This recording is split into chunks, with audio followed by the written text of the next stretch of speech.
बिस्मिल्लाहिर्रहमानिर्रहीम। अस्सलाम वालेकुम बच्चों, आज न्यूमेरिकल प्रॉब्लम्स का हमारा लास्ट लेक्चर है, तो हम प्रॉब्लम नंबर 3 से भी स्टार्ट करेंगे। Problem number 3 exam point of view से काफ़ी इंपॉर्टेंट है। इसकी ज़रा स्टेटमेंट देखते हैं। इसमें कह रहे हैं charge Q is place at the centre of the line joining the two charges each of magnitude Q। मैंने साथ में इसकी डायग्राम भी स्केच कर दी है। टू चार्जेस हैं, दोनों की मैग्नीट्यूड को उसने कैपिटल Q से शो किया हुआ है। ये भी कैपिटल Q, ये भी कैपिटल Q। और कह रहे हैं एक दूसरा चार्ज है जिसकी मैग्नीट्यूड Q है, उसको प्लेस किया गया है at the centre of the line joining the two charges. देखिए ये लाइन इस कैपिटल Q दो चार्जेस को ज्वाइन कर रही है। इनके सेंटर में आप लोगों ने एक स्मॉल q चार्ज रखा हुआ है। क्वेश्चन इसका ये कि prove that the system of three charges will be in equilibrium, कि तीनों चार्जेस का जो सिस्टम है वो इक्विलिब्रियम में है। मीन जब हम इस Q चार्ज को इसके सेंटर में प्लेस करते हैं तो ये Q चार्ज इसी जगह पर ही स्टे करता है, ना वो राइट साइड पे मूव करता है ना लेफ़्ट साइड पे मूव करेगा। इसका मतलब है कि ये सिस्टम इक्विलिब्रियम में है। ठीक है, वो कहते हैं ये सिस्टम तब इक्विलिब्रियम में होगा जब इस स्मॉल q की जो मैग्नीट्यूड होगी वो इक्वल होगी -q/r। यानी ये चीज़ आप लोगों ने प्रूव करके देनी है कि सिस्टम इक्विलिब्रियम में कब होगा, जब Q जो होगा वो -q/r की इक्वल होगा। ये चीज़ आप लोगों ने प्रूव करनी है। तो हम सपोज कर लेते हैं कि ये जो दो कैपिटल Q चार्जेस हैं इनके सेंटर के दरम्यान में डिस्टेंस 2r है। ठीक है, इन दोनों के सेंटर के दरम्यान में डिस्टेंस 2r है। अगर ये दोनों के सेंटर के दरम्यान में डिस्टेंस 2r है तो ये चार्ज क्वेश्चन में गिवन है कि आप लोगों ने दोनों के सेंटर में प्लेस करना है। तो अगर टोटल डिस्टेंस 2r होगा तो इस कैपिटल Q का स्मॉल q से डिस्टेंस भी r होगा, और इस स्मॉल q का इस कैपिटल Q से भी डिस्टेंस किसकी इक्वल होगा, r की इक्वल होगा। अब बच्चों हम ये कंडीशन लिखते हैं कि ये system according to coulomb's law कब इक्विलिब्रियम में होगा। बच्चों मैंने कूलम लॉ की स्टेटमेंट लिखी है। According to coulomb's law system will be in equilibrium.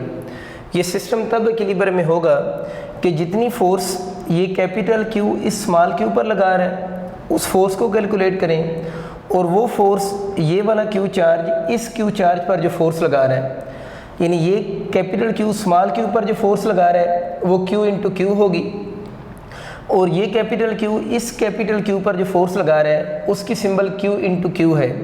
अगर इन दोनों फोर्सेस का सम किसकी इक्वल हो जाए, 0 की इक्वल हो जाए, तो according to coulomb law system equilibrium में होगा।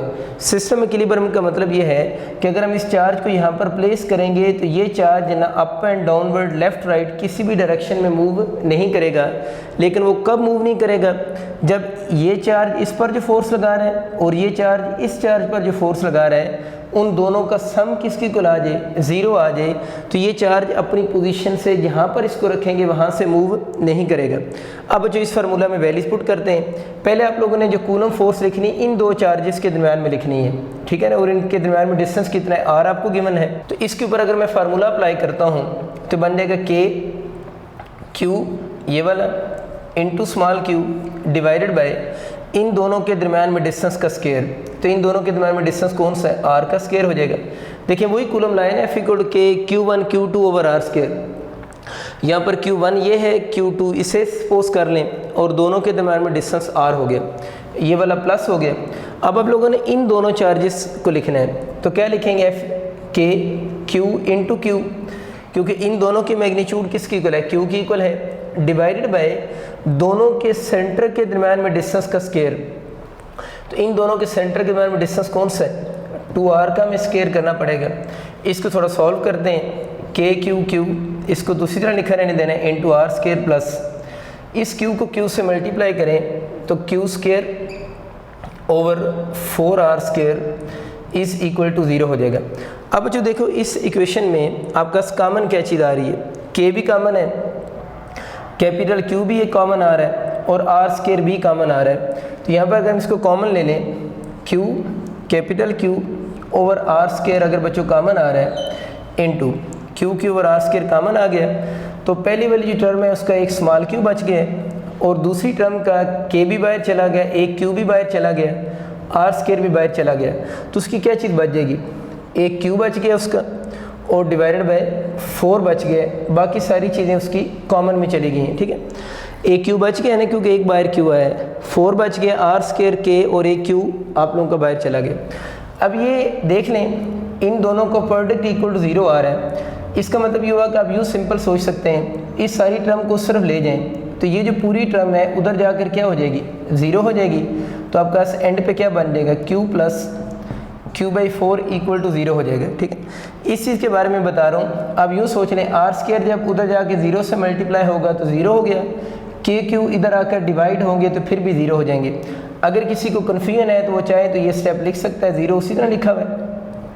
इस आर स्क्वायर को मैं इधर लेकर गया हूँ, आर स्क्वायर डिवाइडेड बाय इस के क्यू को इधर लें, के क्यू कर लें, ना भी करें तो ज़रूरत नहीं इस स्टेप की, लेकिन जिन बच्चों को कन्फ्यूजन है वो कर भी सकते हैं। अब इसको दोबारा लिखें, q plus q/4 is equal to 0, क्योंकि 0 आ रहा है ना, पूरी टर्म को 0 कर देगा। अब आप यहाँ से स्मॉल q की वैल्यू कैलकुलेट करें तो स्मॉल q किसकी इक्वल होगा, -q/4 की इक्वल होगा। तो हमारा क्वेश्चन ये था कि ये सिस्टम कब इक्विलिब्रियम में होगा, जब small q equal to -q/4 होगा। तो हम लोगों ने प्रूव कर दिए कि सिस्टम उसी वक्त इक्विलिब्रियम में होगा जब स्मॉल q -q/4 की इक्वल होगा। इसमें बस ये स्टेप आपको थोड़ा याद रखना पड़ेगा कि according to coulomb's law equilibrium की कंडीशन क्या है, और इक्विलिब्रियम की मीनिंग मैंने आपको बता दिए हैं कि जब हम यहाँ पर इस चार्ज यानी -q/4 को रखेंगे तो वो अप डाउनवर्ड लेफ्ट राइट किसी भी डायरेक्शन में मूव नहीं करेगा। बच्चों हम प्रॉब्लम नंबर 4 की स्टेटमेंट को पढ़ते हैं। इसमें कह रहा है 2 equal and opposite charges of magnitude 2 × -7 coulomb, यानी 2 चार्जेस हैं, एक को अगर हम प्लस क्यू अज्यूम कर लेते हैं वो 2 × -7 कूलम है, इक्वल एंड अपोजिट है, दूसरा माइनस क्यू होगा वो -2 × -7 कूलम। ये मैंने डायग्राम में शो भी किए हैं। 2 equal and opposite charges, magnitude उन दोनों की गिवन है, आर प्लेस 15 सेंटीमीटर अपार्ट, यानी उनमें डिस्टेंस 15 सेंटीमीटर है। ये मैंने शो किया है कि इन दोनों के दरम्यान में जो आर है यानी डिस्टेंस जो है वो 15 सेंटीमीटर अपार्ट है। व्हाट इज अब ये पूछ रहा है magnitude and direction of electric field intensity. Electric field intensity ये है ना, उसकी मैग्नीट्यूड भी पूछ रहा है और डायरेक्शन भी पूछ रहा है। कहाँ पर, at the point mid way between the charges, यानी दोनों चार्जेस के सेंटर में। इस जगह पर आपसे पूछ रहा है कि इलेक्ट्रिक फील्ड इंटेंसिटी की मैग्नीट्यूड क्या होगी और डायरेक्शन क्या होगी। अगर मिडवे की बात कर रहे हैं तो यहाँ से यहाँ तक डिस्टेंस जो मैंने r1 लिखा है और यहाँ तक डिस्टेंस r2 लिखा है। अब अगर हम r1 कैलकुलेट करना चाहें या r2 कैलकुलेट करना चाहें तो दोनों बराबर होंगे, क्योंकि मिडवे पे ले रहे हैं।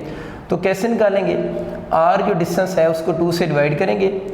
r कितना आ रहा है 15/2, तो 7.5 सेंटीमीटर बनेगा। तो जो डिस्टेंस आपके पास बन रहा है वो 7.5 सेंटीमीटर होगा। r1 भी 7.5 है, r2 भी 7.5 है। अब अगर आप इसको मीटर में कन्वर्ट करना चाह रहे हैं तो आप लोगों ने इसको 100 से डिवाइड कर देना। अगर हम इसको 100 से डिवाइड करेंगे तो 0.075 मीटर की इक्वल हो जाएगा। तो सबसे पहले आप लोगों ने r1 और r2 कैलकुलेट करने हैं, वो क्योंकि मिडवे पे है तो r को 2 से डिवाइड करेंगे तो आ जाएंगे। तो 7.5 बना, क्योंकि इस सेंटीमीटर में है तो इसको मीटर में कन्वर्ट करने के लिए आप 100 से डिवाइड करेंगे, और जैसे हम इसको 100 से डिवाइड करेंगे तो आंसर 0.075 मीटर की इक्वल हो जाएगा। अच्छा, अब दोनों चार्जेस आप लोगों को गिवन है और डिस्टेंस भी आप कैलकुलेट कर चुके हैं कि Q से उस पॉइंट का डिस्टेंस कितना है जहाँ पर E बताना है, और -Q से डिस्टेंस कितना है जिस पॉइंट पे आप लोगों ने इलेक्ट्रिक फील्ड इंटेंसिटी की वैल्यू फाइंड करनी है। बच्चों, इस प्लस Q की वजह से इस चार्ज को हम A बोल देते हैं, इस चार्ज को B बोल देते हैं, और हम ये अज्यूम कर रहे हैं कि दोनों चार्जेस अलॉन्ग एक्स एक्सिस रखे गए हैं। आप चाहें तो साथ में एक्सिस भी ड्रॉ कर दें, इस तरफ एक्स एक्सिस है, इस तरफ वाई एक्सिस है। तो आप लोगों ने इन चार्जेस को अलॉन्ग हॉरिजॉन्टल ओरिएंटेशन रखा हुआ है। देखिए, इस चार्ज Q की वजह से यानी पॉजिटिव Q की वजह से इस पॉइंट पे जो इलेक्ट्रिक फील्ड इंटेंसिटी होगी उसकी डायरेक्शन ये बनेगी, यानी अवे फ्रॉम पॉजिटिव चार्ज। तो उस इलेक्ट्रिक फील्ड इंटेंसिटी को मैं E1 कह देता हूँ, यानी E1 इलेक्ट्रिक फील्ड इंटेंसिटी है ड्यू टू पॉजिटिव चार्ज। तो अगर हम इलेक्ट्रिक फील्ड इंटेंसिटी का वैसे फार्मूला लिखें E1, तो उसका फार्मूला क्या बनेगा, KQ बाय जिस पॉइंट पे इलेक्ट्रिक फील्ड इंटेंसिटी कैलकुलेट करनी है उसका उस चार्ज से डिस्टेंस। तो उस चार्ज से डिस्टेंस को हम किससे डिनोट कर रहे हैं, R1 से, तो R1 का स्क्वायर हो जाएगा। तो इस पॉइंट पे जो electric field intensity due to this charge बनेगी वो KQ/R1 का स्क्वायर हो जाएगी। अगर हम इसकी वेक्टर फॉर्म लिखना चाहें तो इसके ऊपर मैंने एरो लगा दी है। क्योंकि इसकी डायरेक्शन हम लोगों ने एक्सेस मार्क कर दी है, अलॉन्ग पॉजिटिव एक्स एक्सिस है, तो इसके साथ इसका यूनिट वेक्टर हम आई लिख सकते हैं। आई यहाँ से ये शो कर रहा है कि इस E1 की direction along positive x axis है। इसी तरह बच्चे इस मिड पॉइंट पे अगर हम -q की इलेक्ट्रिक फील्ड इंटेंसिटी कैलकुलेट करना चाहें तो इसकी भी इलेक्ट्रिक फील्ड इंटेंसिटी की डायरेक्शन यही नहीं बनेगी, क्योंकि इलेक्ट्रिक फील्ड इंटेंसिटी की डायरेक्शन टुवर्ड्स नेगेटिव चार्ज होती है। तो E2 जो मैं लिख रहा हूँ, E2 जो है वो इलेक्ट्रिक फील्ड इंटेंसिटी है इस पॉइंट पे ड्यू टू -q चार्ज। अगर हम उसको लिखें तो वो कुछ यूँ बन जाएगी, E2 इज इक्वल टू के, हम यहाँ पर चार्ज की मैग्नीट्यूड ही लिख रहे हैं तो इसकी भी मैग्नीट्यूड लिखेंगे तो +q ही बनेगी, डिवाइडेड बाय इस चार्ज के इस पॉइंट से डिस्टेंस। तो डिस्टेंस कितना आ रहा होगा, r2 का स्क्वायर हो जाएगा। और इसकी भी डायरेक्शन देखें अलॉन्ग पॉजिटिव एक्स एक्सिस है, तो इसके साथ भी आप लोगों ने i ही लिख देना है, क्योंकि दोनों की direction along positive x axis है। यहाँ पर आपको समझ आ गया ना, मैंने -q क्यों नहीं लिखा, क्योंकि हम यहाँ पर चार्ज की क्या लिख रहे हैं, मैग्नीट्यूड लिख रहे हैं। तो किसी भी चार्ज पॉजिटिव हो या नेगेटिव हो, उसकी मैग्नीट्यूड के साथ हम लोग प्लस या माइनस शो नहीं करते। अब हमारा क्वेश्चन ये था कि इस पॉइंट पे नेट इलेक्ट्रिक फील्ड इंटेंसिटी बताएं। तो देखिए इन दोनों इलेक्ट्रिक फील्ड इंटेंसिटी की इस पॉइंट पे डायरेक्शन सेम है। तो अगर आप इस पॉइंट पे net electric field intensity calculate करना चाह रहे हैं तो इन दोनों को सिंपली ऐड करेंगे, क्योंकि दोनों की डायरेक्शन सेम है। तो E1 प्लस बचो E2 हो जाएगा। अब आप इसमें वैल्यूज पुट कर सकते हैं, क्योंकि आपके पास E1 भी है और E2 भी है।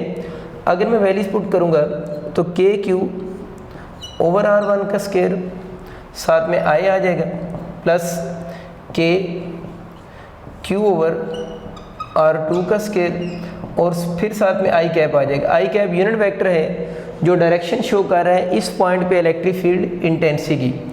अब इस इक्वेशन में देखिए आपके पास क्या कॉमन आ रहा है, KQ भी कॉमन आ रहा है यहाँ से, और साथ में आप I यूनिट वेक्टर को भी कॉमन ले सकते हैं। तो यहाँ पर इसके इनसाइड क्या बन जाएगा, 1 ओवर R1 का स्क्वायर प्लस 1 ओवर R2 का स्क्वायर। अब जरा देखिए इस इक्वेशन में आपके पास वैल्यूज़ नोन है या नहीं है। देखिए आपको K चाहिए ना, और K की वैल्यू आप सबको आइडिया है। K हम लिख सकते हैं 9 × पावर 9 न्यूटन मीटर स्क्वायर पर कूलम स्क्वायर। उसके बाद आपको कैपिटल Q चाहिए। यहाँ पर क्योंकि चार्ज की मैग्नीट्यूड यूज़ हो रही है तो 2 × पावर -7 ये वाली वैल्यू लिखेंगे, इसके साथ प्लस या माइनस साइन हम शो नहीं करेंगे। इस चार्ज की यहाँ मैग्नीट्यूड आ जाएगी। R1 और R2 ऑलरेडी आप कैलकुलेट कर चुके हैं, दोनों की जगह पर आप लोगों ने 0.075 मीटर लिखेंगे। इस इक्वेशन में जब आप वैल्यूज पुट करोगे तो इसका आपके पास जो आंसर आ रहा होगा वो 64 × 10⁴, साथ में यूनिट वेक्टर आ जाएगा। यूनिट वेक्टर आपका I कैप चल रहा है और इसकी यूनिट जो आ रही है वो न्यूटन पर कूलम बनेगी। आप चाहें तो इसको पावर 6 की फॉर्म में भी लिख सकते हैं। पावर 6 की फॉर्म में अगर लिखना चाह रहे हैं तो इस पॉइंट को इधर शिफ्ट करेंगे तो 0.64 × पावर +6 हो जाएगी, साथ में उसी तरह यूनिट वेक्टर और न्यूटन पर कूलम बन जाएगा। ये तो आप लोगों ने इलेक्ट्रिक फील्ड इंटेंसिटी कैलकुलेट कर ली ना। अब उसका क्वेश्चन ये था कि इलेक्ट्रिक फील्ड इंटेंसिटी की मैग्नीट्यूड भी बताएं और डायरेक्शन भी आप लोग फाइंड आउट करें। तो देखिए बच्चे, हम इसकी मैग्नीट्यूड को यूँ लिखेंगे, क्योंकि क्वेश्चन के दो पार्ट हैं।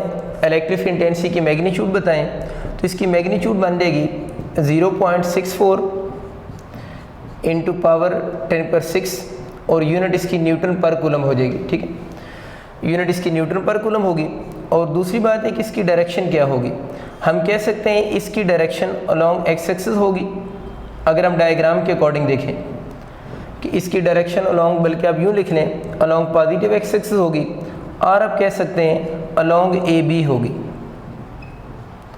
अलॉन्ग पॉजिटिव एक्स एक्सिस होगी या अलॉन्ग AB होगी। अलॉन्ग AB बुक में लिखा हुआ है, वैसे आप इसके आगे ब्रैकेट में A × B भी लिख सकते हैं ताकि क्लियर हो जाए। इसकी डायरेक्शन हम लोगों ने अलॉन्ग पॉजिटिव एक्स एक्सिस भी कह सकते हैं। बुक के अकॉर्डिंग देखें तो बुक में उसने वर्ड अलॉन्ग AB लिखा हुआ है, क्योंकि मैंने इसको A अज्यूम किया था, इसको B, तो इसकी डायरेक्शन अलॉन्ग AB है। अगर आप फर्दर अलॉन्ग AB को एक्सप्लेन करना चाह रहे हैं तो A के बाद एरो बना के B लिखते हैं कि इस इलेक्ट्रिक फील्ड इंटेंसिटी की डायरेक्शन A से टुवर्ड्स किधर है, B की डायरेक्शन में होगी। तो बहुत सिंपल सी बातें, हम लोगों ने इस पॉइंट पे इलेक्ट्रिक फील्ड इंटेंसिटी की मैग्नीट्यूड भी निकाल ली और डायरेक्शन भी कैलकुलेट कर ली। इसका B पार्ट भी है। इसका B पार्ट ये है, what force would act on proton. Proton का चार्ज गिवन है, ये बोर्ड में ना भी गिवन हो तब भी हमें याद होता है। प्लेस देयर, कहते हैं कि अगर इस पॉइंट पे हम एक प्रोटॉन प्लेस कर दें, प्रोटॉन पर आपको पता है पॉजिटिव चार्ज होता है, अगर हम प्रोटॉन प्लेस कर दें तो उस प्रोटॉन पर लगने वाली आप लोगों ने क्या बतानी है, फोर्स बतानी है। तो इस क्वेश्चन का बी पार्ट ये है कि अगर इस पॉइंट पे प्रोटॉन प्लेस करें तो उस पर लगने वाली फोर्स बताएं। चार्ज ऑन प्रोटॉन जो उसने लिखा हुआ है 1.6 इंटू -19 कूलम, ये किस चीज़ पर चार्ज है, प्रोटॉन पर चार्ज है, और कह रहे हैं प्रोटॉन को इसी पॉइंट पे प्लेस करना है, मतलब सेंटर में ही प्लेस करना है। तो बहुत आसान है कैलकुलेट करना इस पर फोर्स। ई का फार्मूला क्या होगा, फोर्स पर यूनिट चार्ज, ये होता है ना electric field intensity, force per unit charge. यहाँ से अगर हम फोर्स को सेपरेट कर लें तो ई इंटू क्या हो जाएगा, क्यू हो जाएगी। अब देख लें आपको क्वेश्चन में ई की वैल्यू तो गिवन है, आप चाहें तो इसको मैग्नीट्यूड की फॉर्म में कैलकुलेट कर लें, एंड पे डायरेक्शन लिख दें। तो यहाँ से में ये चीज़ क्लियर तो हो गई है कि जो डायरेक्शन इलेक्ट्रिक फील्ड इंटेंसिटी की है वही डायरेक्शन किसकी है, फोर्स की भी है। तो अभी हम इसको मैग्नीट्यूड की फॉर्म में ही पहले सॉल्व कर लेते हैं। ई की जगह पर आ जाएगा 0.64 इंटू पावर 6, और क्यू जो है वो चार्ज ऑन प्रोटॉन है जो कि 1.6 इंटू पावर -19 कूलम बनेगा आप लोगों का, ठीक है। यूनिट लिखने की ज़रूरत कोई नहीं। तो यहाँ से इसको अगर आप कैलकुलेटर से सॉल्व करोगे तो आपका आंसर आ जाएगा 1.024 इंटू पावर -13 न्यूटन। तो ये बच्चों आप लोगों के पास उस फोर्स की मैग्नीट्यूड आ जाएगी 1.024 इंटू पावर -13 न्यूटन। ये कैसे आई है, आप लोगों ने इन दोनों को आपस में मल्टीप्लाई किया है, ये तो फोर्स की मैग्नीट्यूड आ गई। अब अगर हम इसी फोर्स की डायरेक्शन लिखने लगें तो मैंने भी आपको क्या बताया, फोर्स की कौन सी डायरेक्शन होगी, जो इलेक्ट्रिक फील्ड इंटेंसिटी की डायरेक्शन है वही किसकी डायरेक्शन होगी, फोर्स की डायरेक्शन भी होगी। तो फोर्स की डायरेक्शन के लिए भी आप लोगों ने दोबारा यही पुरानी बातें लिखनी है।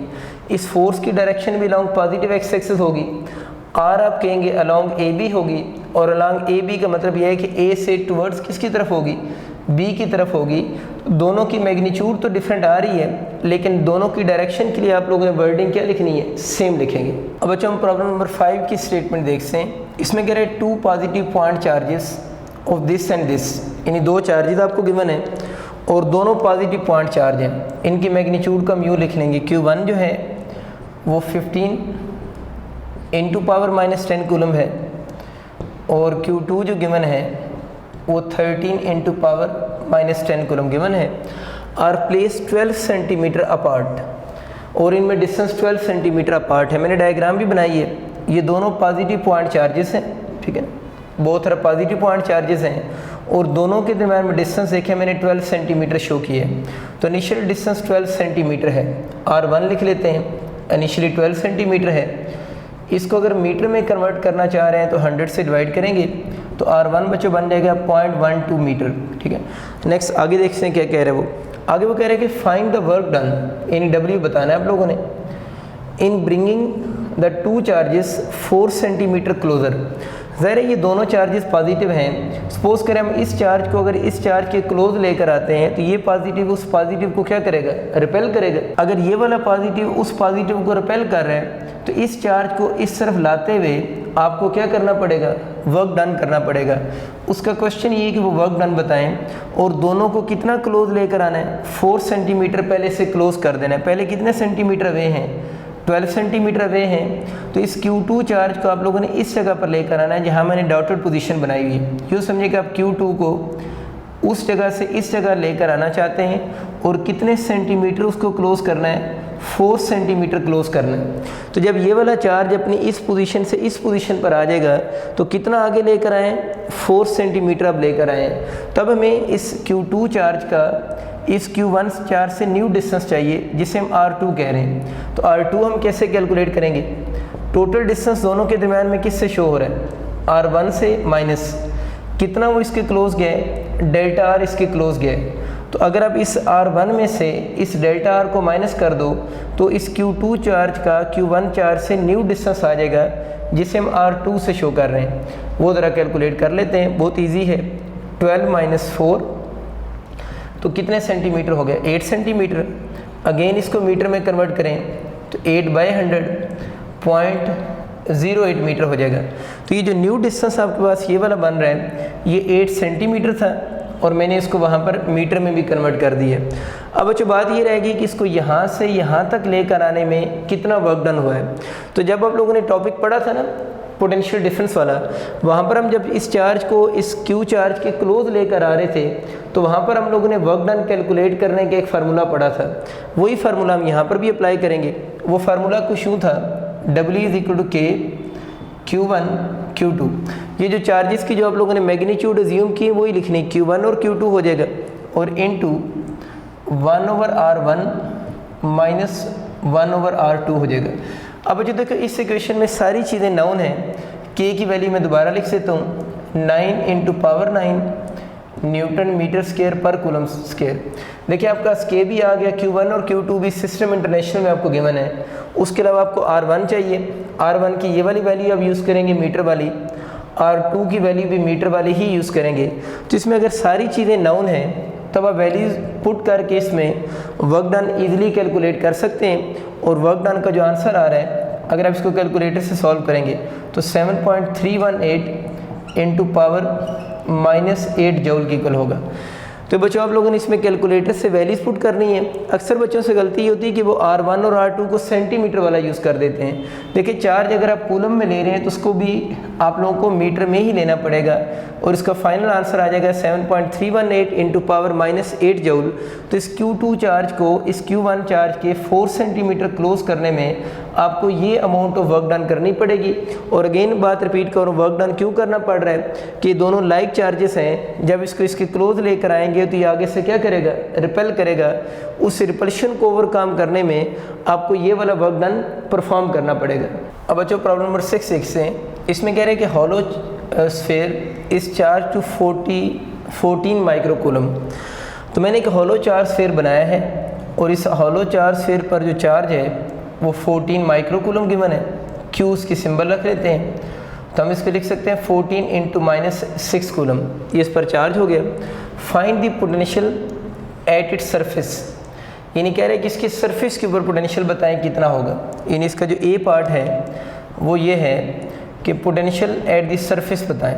ठीक, अब पोटेंशियल एट द सरफेस बताना है फर्स्ट पार्ट में, और एंड पे ये भी कह रहा है कि the radius of sphere is 0.3 metre. ये मैंने लिख दी है कि इस स्फीयर का जो रेडियस है वो कितना है, 0.3 मीटर है, और इसकी सरफेस पे पोटेंशियल बताना है। देखिए पोटेंशियल एट सरफेस का जो फार्मूला होगा ना, फी सरफेस का जो फार्मूला बनेगा इक्वल हो जाएगा KQ डिवाइडेड बाय R। इसमें R स्क्वायर नहीं लिखेंगे, इसमें डिवाइडेड बाय R ही लिखेंगे। K की वैल्यू हम बार बार रिपीट कर रहा हूँ, अब आपको याद हो चुकी होगी, 9 × पावर 9 न्यूटन मीटर स्क्वायर पर कूलम स्क्वायर है।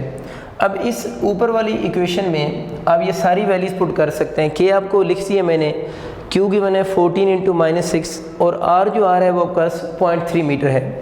इन सारी वैल्यूज़ को बच्चे इस फार्मूला में पुट करेंगे तो जब आप इसको कैलकुलेटर से सॉल्व करोगे तो आप वी सरफेस यहाँ से कैलकुलेट कर लोगे और जिसका आंसर कैलकुलेटर से 42 × पावर 4 वोल्ट आ जाएगा।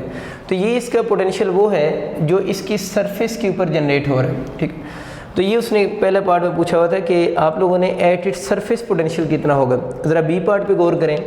बी पार्ट में कह रहा है कि इनसाइड द स्फीयर पोटेंशियल कितना होगा। तो इनसाइड द स्फीयर पोटेंशियल को हम एक थ्योरम से सॉल्व करेंगे। वो थ्योरम बच्चे ये है कि अगर आप लोगों के पास एक हॉलो स्फीयर हो तो उस स्फीयर की सरफेस के ऊपर जो पोटेंशियल होगा वही सेम पोटेंशियल उसके इनसाइड होगा और हर पॉइंट पे वो पोटेंशियल क्या होगा, कांस्टेंट होगा। यानी कि हॉलो स्फीयर के इनसाइड जो V होता है ना, जो पोटेंशियल होगा वो क्या होता है, कांस्टेंट होता है। और कांस्टेंट होता है और किसके इक्वल होगा, जितना पोटेंशियल आउटसाइड होगा, यानी आउटसाइड का मतलब है जितना पोटेंशियल उसकी सरफेस के ऊपर होगा वही सेम पोटेंशियल इनसाइड भी होगा। और वो इनसाइड पोटेंशियल हर पॉइंट पे क्या रहेगा, सेम रहेगा। अगर कभी MCQ आ जाए ना इनसाइड E क्या होगा, तो इनसाइड E 0 होता है।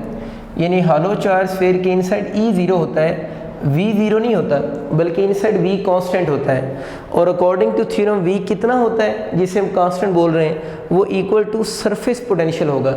यानी सरफेस पे जितना पोटेंशियल होगा उतना ही पोटेंशियल इसके किधर होगा, इनसाइड भी होगा। थ्योरम को भी हम फिर लिख लेते हैं। तो बच्चे मैंने थ्योरम लिखा है कि अकॉर्डिंग टू थ्योरम, क्या थ्योरम है, electric potential inside a charge conducting sphere is same as on the surface, यानी जो पोटेंशियल सरफेस पे होगा वही इनसाइड होगा, और बता दिए इनसाइड हर पॉइंट पे कांस्टेंट होगा।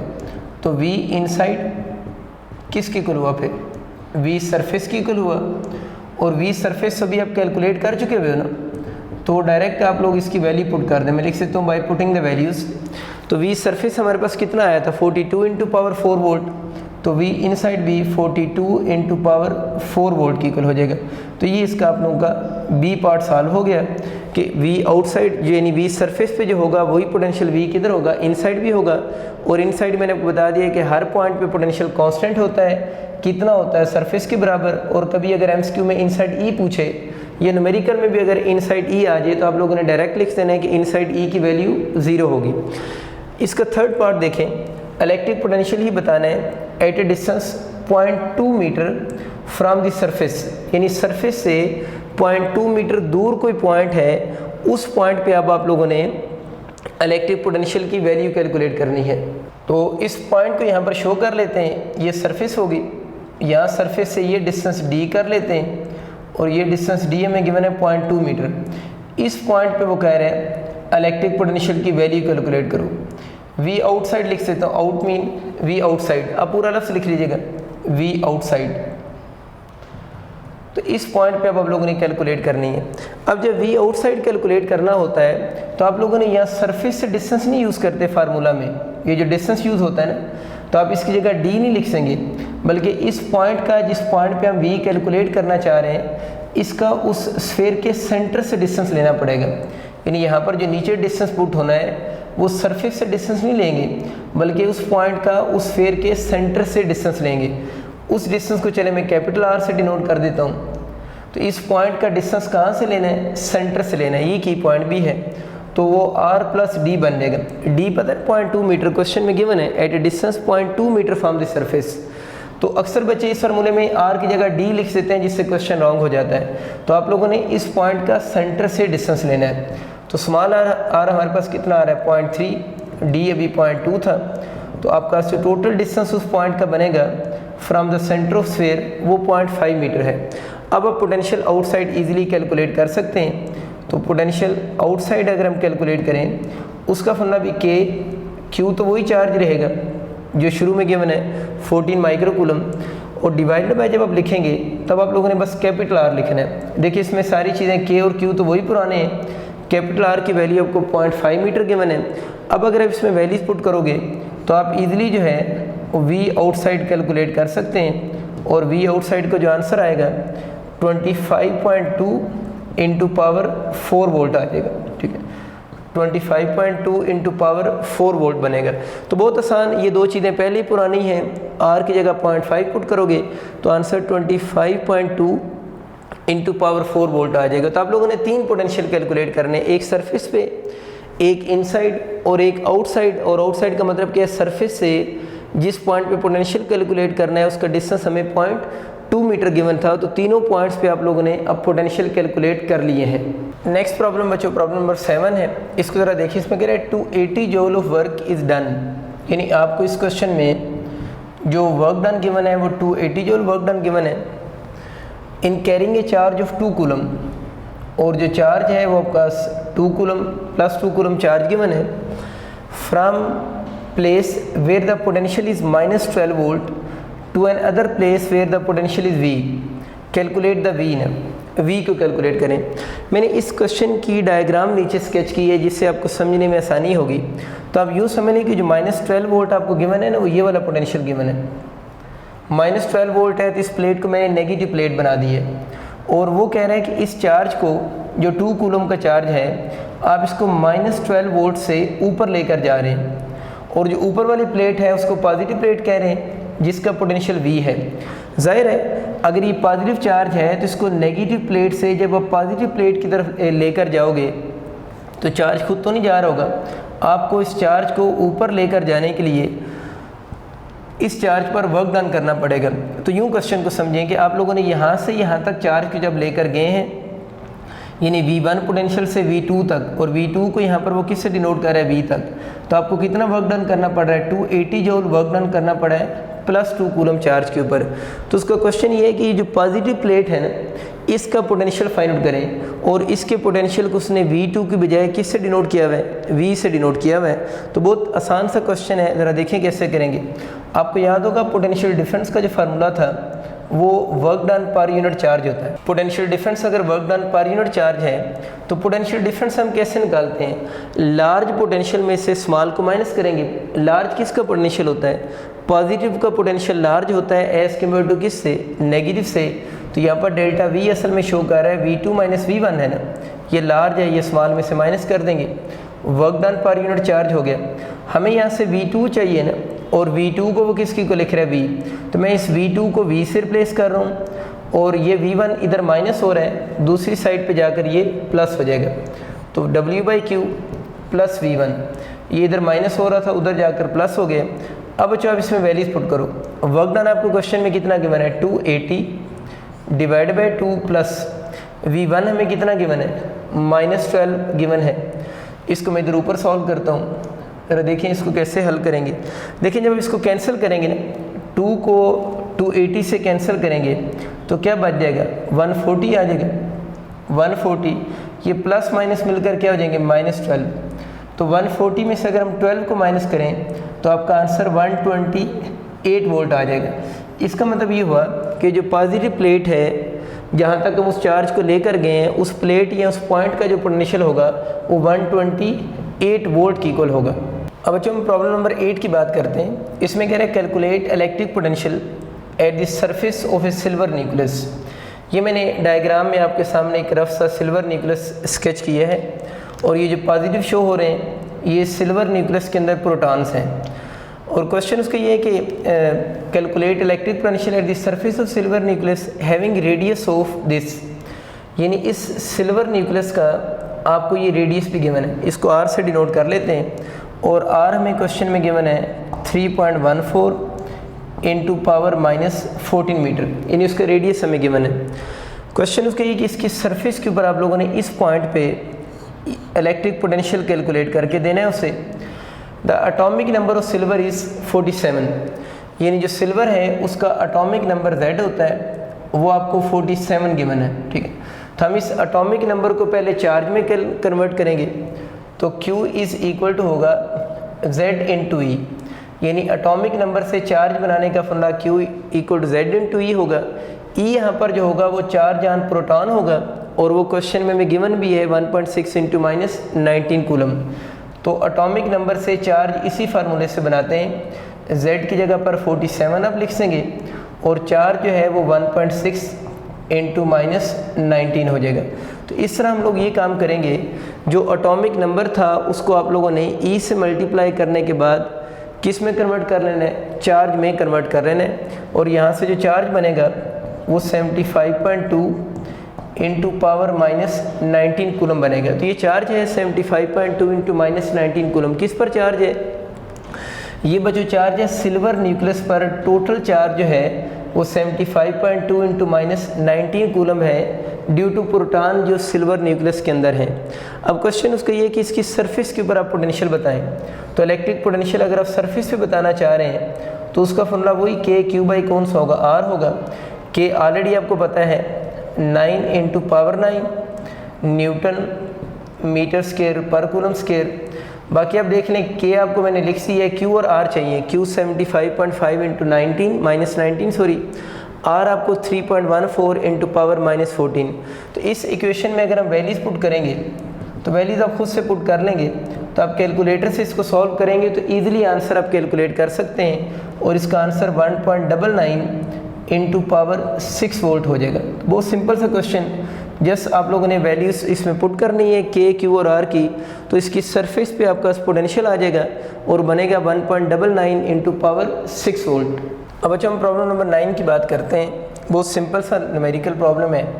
इसमें कह रहे थे electric field at A point is 26 Newton पर कूलम, यानी यहाँ पर कोई ये पॉइंट आप समझ लेना, ये कोई चार्ज है और इस चार्ज के इलेक्ट्रिक फील्ड में एक पॉइंट है और इस पॉइंट पे हमें इलेक्ट्रिक फील्ड की वैल्यू गिवन है, इसी पॉइंट पे E गिवन है, ठीक है। और E की वैल्यू गिवन है 26 न्यूटन पर कूलम। एंड कहते हैं electric potential at that point, और इस चार्ज की वजह से इस पॉइंट पे जो इलेक्ट्रिक पोटेंशियल है ना V, वो भी इस पॉइंट का गिवन है और वो गिवन है 13 जूल पर कूलम। ठीक है, calculate the distance of the point from the charge, कि इस चार्ज से इस पॉइंट का आप लोगों ने डिस्टेंस बताना है। डिस्टेंस को आप D से डिनोट करें, R से डिनोट करें, आपकी अपनी मर्जी है। तो इसका फर्स्ट पार्ट ये है कि आप लोगों ने उसका डिस्टेंस बताना है कि इस चार्ज से इस पॉइंट का डिस्टेंस कितना होगा जिस पॉइंट पे आपको E और V की वैल्यू गिवन है। D कैलकुलेट करने के लिए आप इसके ऊपर अप्लाई करें बाय इलेक्ट्रिक पोटेंशियल ग्रेडियंट। अगर हम इलेक्ट्रिक पोटेंशियल ग्रेडियंट वाला फार्मूला अप्लाई करें तो उसकी मैग्नीट्यूड आपको पता है ना हम कैसे लिख सकते थे, E = V/D लिख सकते थे। ये हम number of time magnitude use कर चुके हैं। हमें D चाहिए, D को ऊपर ले जाएं तो D = हो जाएगा V/E। अब वैल्यूज़ बस पुट कर दो। V आपको क्वेश्चन में कितना गिवन है 13, E कितना गिवन है 26। ये तो बहुत सिंपल 1/2 हो गया और 1/2 कितना बन जाएगा 0.5 मीटर, क्योंकि हम सारी यूनिट्स सिस्टम इंटरनेशनल की ही यूज़ कर रहे हैं। इस क्वेश्चन का B पार्ट भी है, उस B पार्ट को ज़रा देखें। B पार्ट में बच्चों ये कह रहे हैं कि and the magnitude of charge, यानी ये जो चार्ज है ना इसकी मैग्नीट्यूड भी बताएं कि जिस चार्ज का आपको एक सर्टेन डिस्टेंस यानी 0.5 मीटर के ऊपर E और V पता है, इसकी मैग्नीट्यूड कितनी होगी। बहुत ईजी है कैलकुलेट करना। आप दोबारा पोटेंशियल का फॉर्मूला लिखो KQ/D।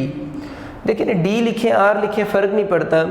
DR उस पॉइंट का जिस पॉइंट पे पोटेंशियल हम कैलकुलेट करते हैं या गिवन होता है उसका चार्ज से डिस्टेंस होता है।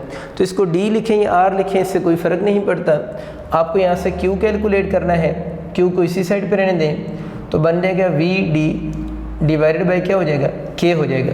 तो Q उसी साइड पे रहा, VD डिवाइडेड बाई K हो गया। K की वैल्यू हम नंबर ऑफ टाइम लिख चुके हैं कि 9 × power 9 newton metre square over पर कूलम स्क्वायर होता है। अब इस ऊपर वाली इक्वेशन में V ऑलरेडी आपको क्वेश्चन में गिवन है 13, D आप लोगों ने कैलकुलेट कर लिया 0.5, K मैंने लिख दी है।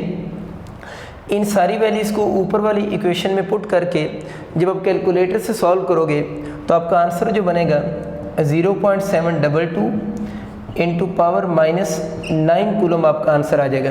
तो 0.722 इंटू पावर -9 कूलम इस चार्ज की मैग्नीट्यूड है जिसका 0.5 मीटर डिस्टेंस के ऊपर आपको E और V की वैल्यूज़ गिवन थी। आप सबका बहुत शुक्रिया। अल्लाह हाफिज़।